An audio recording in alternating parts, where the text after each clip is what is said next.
Today, I'll be making my version of nachos, loaded nachos. I'll show you what I do right now. Okay, that's everything that will be going into the nachos. As you can see, some chilies, mince, cheese, chips, and some oil to fry in, and also some jalapeno slices. First, I'll be heating up the chili oil that I have in the cupboard.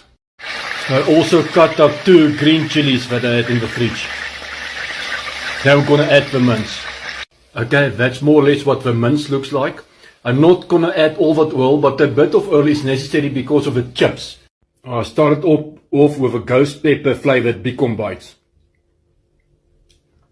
And then some grated cheese, cheddar and mozzarella cheese. And then some Wellington sweet jalapeno sauce. Like that, and then on top of that I'll add the mince and then another layer just like that.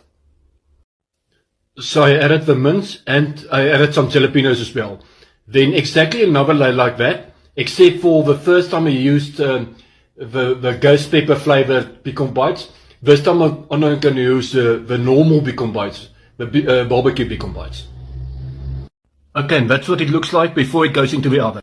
Okay, and that is what the final product looks like. Now the finished product. This is something you must rather eat on your own, not in a restaurant, not this high stack. So it's all in the taste. Let's see what it tastes like.